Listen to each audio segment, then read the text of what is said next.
잘 지내셨어요? 예, 예. 예. 보고 얼마나 됐죠? 그러니까. 저는 재활의학과 전문의입니다.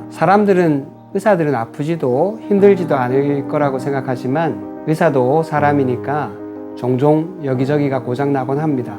최근 몇 주간 이제 목덜미가 뻑뻑하고 또 어깨도 묵직하고 그랬습니다. 머릿속에 뭐 안개가 낀 것처럼 집중하기가 쉽지 않았고 컨디션이 무척 좋지 않았습니다. 저는 늘 이런 통증과 불편감 때문에 힘들어하는 분들을 많이 치료하고 있는데 제 문제는 매일 보던 이런 뭐 경추성 두통이라든지 이런 근골격계 질환하고는 좀 느낌이 좀 달랐습니다. 저도 영양의학을 한 지가 이제 벌써 9년 정도 되었기 때문에 이거는 근골격계 문제라기보다는 내부 장기에서 어떤 문제가 있을 거라고 판단이 들었습니다.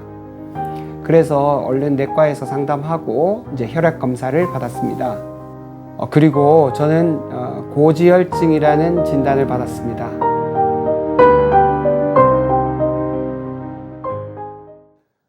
혈액 검사를 담당한 선생님이 제 혈액 샘플을 보여주셨는데요. 이 혈액 샘플 중에서 반반, 그러니까 혈액 반, 지방 반 이런 느낌이 들 정도로 이거는 검사 결과를 듣기 전에도 이거 몸에 큰 문제가 생겼구나 이런 생각이 금방 들었습니다.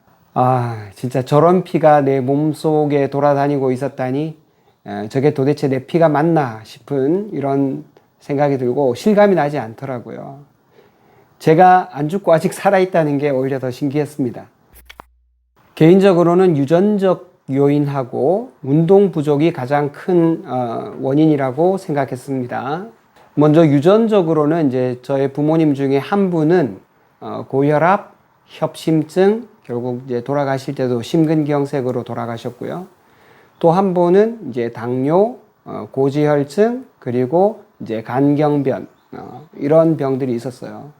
그러니까 두 분이 가지고 계시는 질병을 합하면 아주 특징적인 만성적인 성인병의 모든 것이 다 나타나 있는 그런 상태였죠.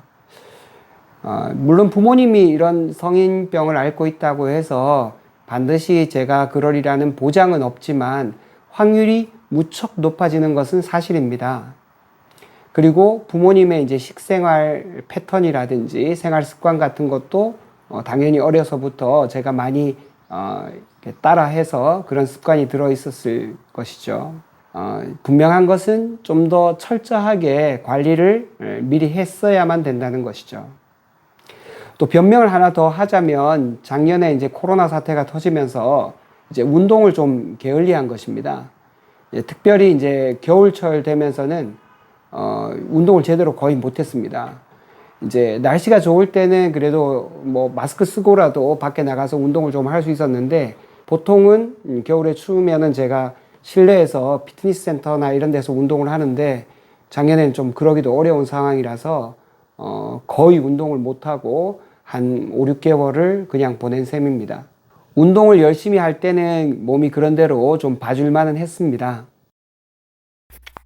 제가 보통 기능의학 치료를 할 때, 암 환자 치료할 때를 제외하고는 대체로 뭐 살고 죽고 이런 문제는 아니거든요. 만성 통증이라든지 만성 피로라든지 이런 삶의 질과 좀 관계되는 그런 환자분들을 많이 치료를 했습니다. 그런데 이번에 제 혈액 샘플을 보고 난 다음에 이건 뭐 삶의 질의 문제가 아니라 삶 그 자체가 위협받는 수준이었습니다.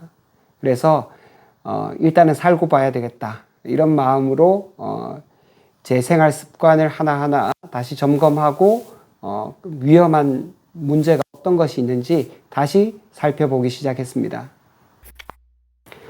약 10일간 이제 생활 습관과 식습관을 완전히 뜯어 고치겠습니다. 엄격한 식단과 운동, 적절한 수면, 그리고 스트레스 관리를 제가 스스로 해보면서 약물 복용 없이도 고지혈증을 개선시켜 보고 그 결과를 여러분과 함께 공유하겠습니다. 이렇게 하는 가장 큰 이유는 고지혈증 약 자체가 심장 근육과 전체적인 근육의 힘을 떨어뜨리는 그런 경향이 있기 때문입니다. 중간중간에 고지혈증을 앓는 분들을 위한 꿀팁도 대방출할 테니 집중해서 잘 지켜봐 주세요.